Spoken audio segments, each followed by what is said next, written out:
What's going on, guys? Welcome to another episode of Smash JT. I've been a longtime fan of James Rolf and Cinemassacre ever since I was a kid, really, watching it on Screw Attack all the way back in the day before it was even on YouTube.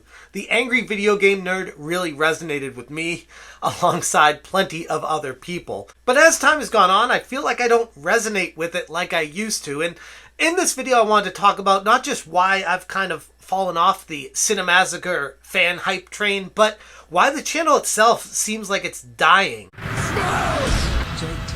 Hit that subscribe, give me a like, and check out SmashJT.com for my full article breaking down why I feel like Cinemassacre and James Rolf's channel, his brand, the AVGN, and movie madness, and all this other stuff that he deals with isn't what it used to be. In fact, diving further into not just how I feel about it, but the numbers behind the scenes paint a grim picture for the future. In recent years, the digital landscape has seen its fair share of evolutions and revolutions, with content creators riding the wave of change to maintain relevance and viewer engagement. Among many of those notable names in the world of digital entertainment, Cinemassacre once stood as a colossus in the retro gaming realm, heralding in a golden era of nostalgic gaming and movie reviews. That is, until now. I wanted to take a deeper look into not just how I feel about this channel, but the numbers behind the scenes and why it's not looking so great for James Rolf and crew. Cinemassacre used to be a channel that effortlessly garnered 20 million views per month in 2020 alone,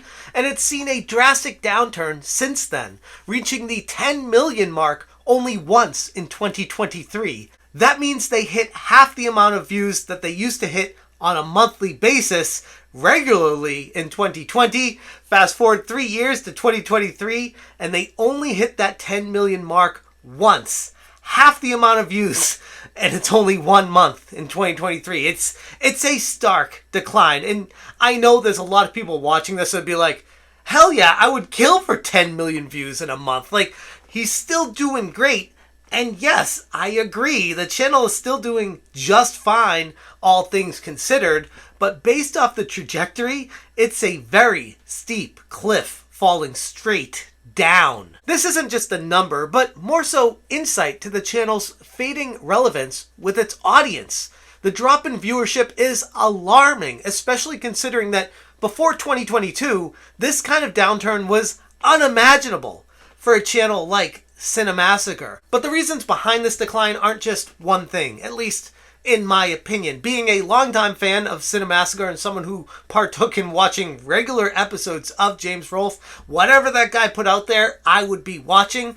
I find myself not doing that as much anymore, and there's a lot of reasons for that. The passion that once fueled the channel's content seems to be absent for over half a decade almost. What was once a labor of love now appears more like a business. And not just to me. I've had many conversations with folks on how it feels like the very soul of the channel is just gone completely. The channel's reputation, in addition to this, has also taken some hits. We got that whole plagiarism scandal that hit the channel a few years ago that kind of came and went, and they tried to brush it under the rug as best they could, but I remember how that happened with Monster Madness, and James Rolf put out this apology video that was unlisted on his channel, which it was a terrible apology, and it seems like he wasn't even that genuine with it, trying to hide from any kind of drama by making it unlisted.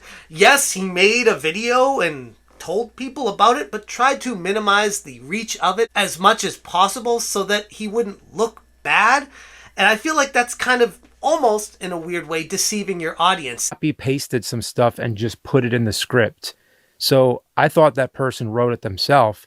So I recorded the scripts unknowingly, and that's how it happened. But we all know what that is. It's plagiarism. And I think we've all learned at a young age, plagiarism is bad. If you're not being upfront and transparent about everything, it leaves a weird taste in your mouth at the end of the day. And regardless of if it was James who actually plagiarized or if it was someone on his team that he used them to write the scripts, I don't know. It's that kind of stuff that I'm like, oh, okay, so this whole idea and narrative of James is doing this channel for his passion, and because it's his passion, these are his thoughts, and I really resonate with his thoughts. And then when this whole plagiarism thing happened, I was kind of like, Oh, okay, so it's not his thoughts. He's just reading a script from someone else. Why are we doing this again? I know that. Everybody else at Screenwave knows that, including the guys you see on the podcast with me, like Justin and Kieran. They're all good. They aren't the ones who did it, just so you know. Justin has also apologized from a producer's standpoint. I've been following James Rolf for years, like I said, and I've always been a huge admirer of his work. In addition to the obvious AVGN fame, I loved his Monster Madness videos and valued the personal touch that he brought to it. The personal touch that I thought was his. And when I found out that it may not be, like, either way, it was bad. Whether he was the one that plagiarized the work directly, or this person that worked for the team that we're supposed to believe just got lazy. Okay. Even still, though, it still shoots a lot of holes in the theory that this is coming from the heart of James Rolf when someone else would be writing it. And I think that in itself kind of made me take a giant step back of caring about what he was putting out there, because I never knew when he made a video if it was actually his thoughts anymore. And if that's the case, how can I connect with this person? Growing up, the release of a new Angry Video Game Nerd episode was a highlight. I look forward to each episode and its unique blend of humor, nostalgia, and genuine passion for gaming. That was all the way back in the Screw Attack days, where the internet was still kind of forming and you couldn't have notifications. You just go to a website every single day and refresh it to see, is there a new video here? Cool. Like, that was the way I looked at it. Maybe there was a schedule. I don't know. I was so young, I didn't really pay attention to any of that. It was just one of those really exciting moments every time one of his videos would post back then. Now, I only find myself casually tuning in. The special guest appearances have been largely forgettable, especially the Gilbert Gottfried episode. Rest in peace, but holy crap, that was cringe to the max. It was almost like James got so popular with his internet fame that he started using it to attract celebrities, and in a way kind of lost his humble beginnings with that, and it was hard to relate to him after that. Not to mention the episodes mostly sucked.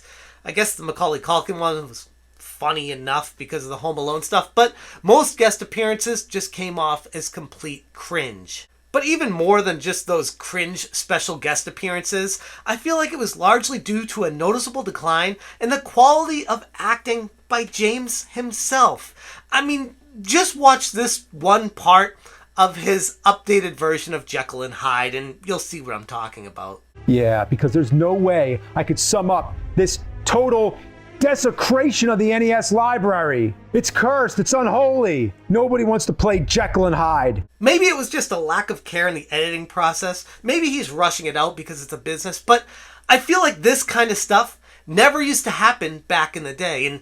And when it did, it just felt like more quirky, awkward, like that's just who he is. Now it feels more forced and businesslike and not like he's caring, just pushing it out there to get it out there because he needs to do this fan service and get his money from these videos and move on to the next one. And I get it. It's money. He has a family. He has to support them. He's grown up. Like, he's not the Angry Video Game Nerd dork that's alone in his basement anymore, like the person we all grew to know back then. No, he has a wife and kids, and he's grown in his own personal life. But the videos themselves now feel like they have no soul. They're missing that key aspect that they used to have. It just feels more like you gotta do this to move on to the next one type thing. And while I understand that James Rolfe's responsibilities as a family man has obviously diverted his focus, trust me, that's relatable. As a family man myself with 2 kids, I understand the challenges and the balance it takes doing YouTube and having a family, dealing with life throughout all of it.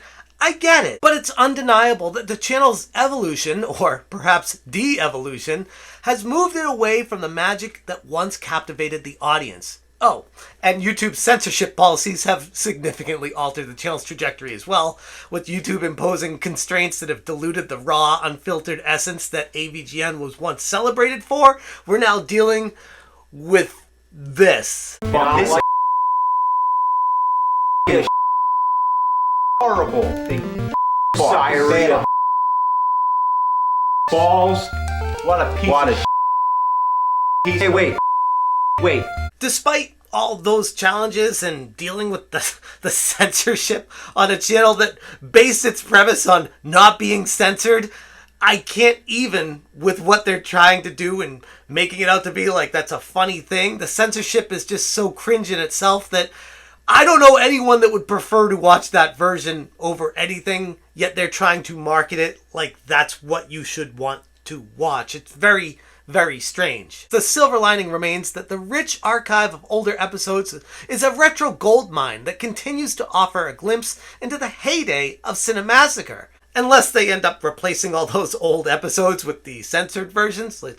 Holy crap, I guess you just gotta buy the box DVD set of the episodes if that's the case, because at least those exist still, and you can go back and watch them and still get that good nostalgic feeling that they gave you way back in the day. That hasn't gone away. The problem with Cinemassacre and the essence of YouTube's success lies in the consistent and engaging content delivery. YouTube is built on the foundation of regular updates and viewer interaction, but it's evolved. And Cinemassacre seems like it's stuck in this nostalgic bygone era. Maybe by no fault of their own. Viewer preferences change with the times as well, trust me. I get it. And something that worked 20 years ago may not necessarily always translate perfectly to the modern era. The channel's failure to adapt to any real change and push out content that constantly resonates with the current YouTube audience has significantly contributed to its viewership decline. Because the people over at Screenwave Media and Cinemassacre and James Rolf himself, they can't get together and figure out the magic formula for this stuff because it's become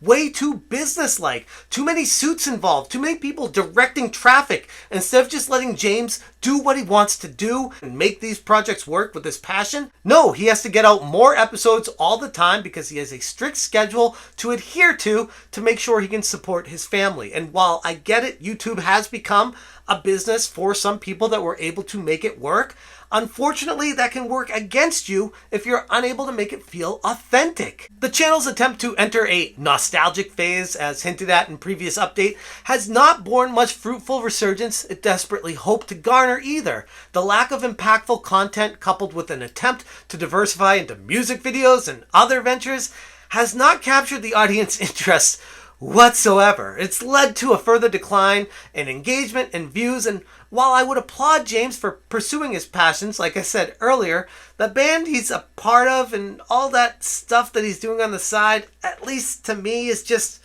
not that good. Like, maybe he loves it. Maybe that's his passion and more power to him.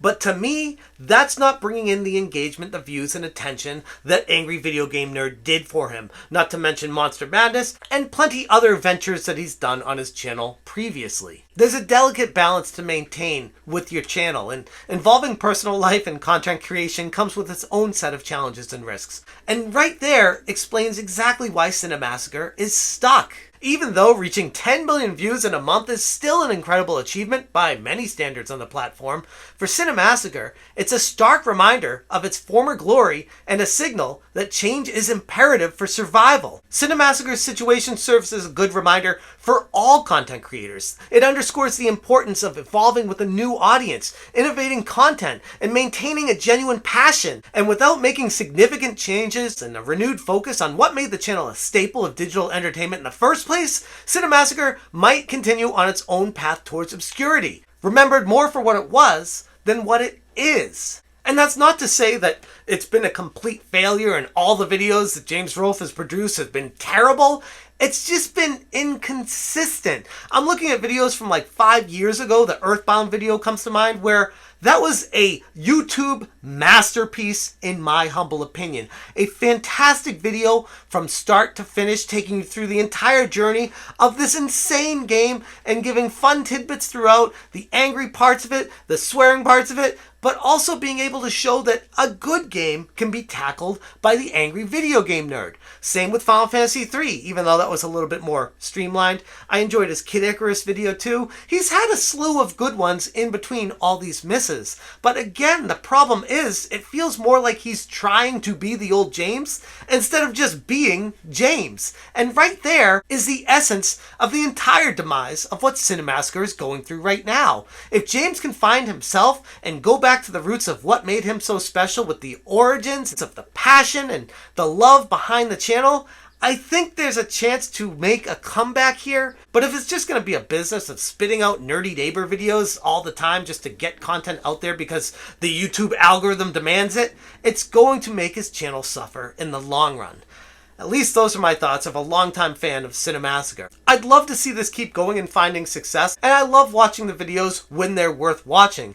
Ultimately, at the end of the day, if James is able to find his passion and put it into each video, I think right there would make all the difference in the world for his success.